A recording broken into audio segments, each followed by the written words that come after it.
Ciao ragazzi, benvenuti in un nuovo video. Oggi ti mostro l'upgrade che ho finito un'oretta fa sulla mia stampante 3D.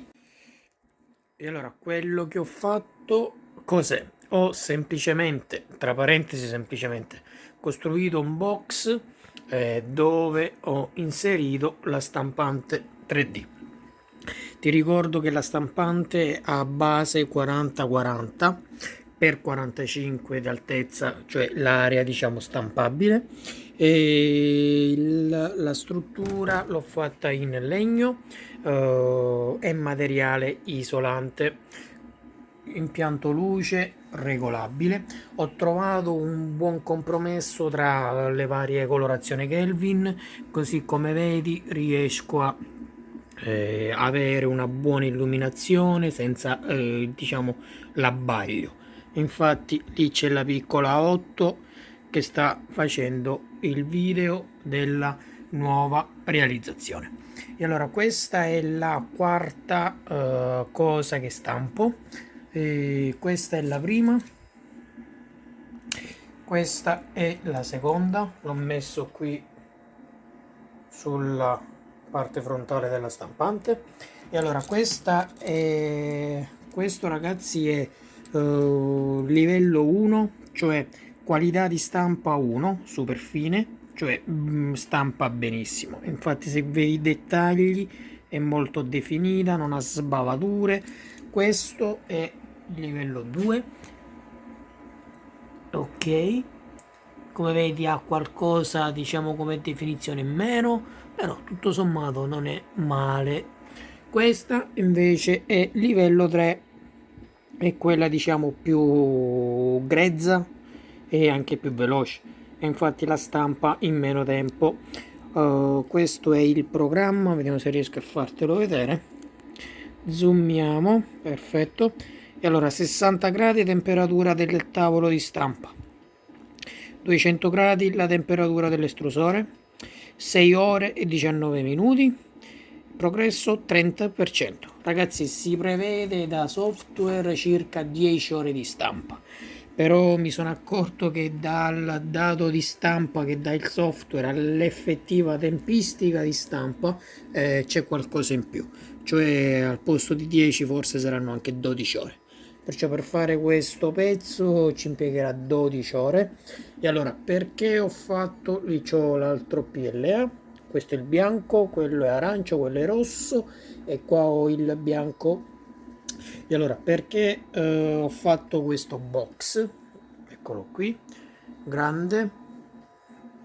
E allora l'ho fatto perché la stanza dove ho inserito la stampante è una stanza grande, fredda, e mi sono accorto nelle prime due stampe che ho fatto, anzi tre stampe, che il piatto soffriva molto, era sempre accesa la resistenza, perché ovviamente doveva far fronte alla temperatura esterna. Più freddo c'è fuori, più loro devono stare accese. Perché? Perché appunto ci vuole quella temperatura ben e prefissata. Io in questo momento ho anche, eccolo lì, quello è un termometro digitale doppio. Ora apriamo lo sportello, 1 e 2, perfetto, gli ho fatto un'anta che si apre, perfetto, si aggancia sopra. Ora l'aggancio, nel frattempo ti mostro la stampante mentre lavora e io aggancio con una mano ovviamente, perfetto, gancetto messo, accendo il termometro e ti faccio vedere la differenza di temperatura che c'è tra fuori il box e dentro il box. Allora, fuori box ho 15 gradi e 4, dentro il box ho 25 gradi e 3. Sono riuscito ad arrivare anche a punte di 30 gradi. E come faccio? Allora, la mia unica paura è quella che la temperatura salga troppo, però tutto sommato oltre di 30 gradi non va. Una prossima modifica che devo fare, upgrade per migliorare appunto questo box, qual è? è quella di aggiungere un gruppo di ventilazione attiva.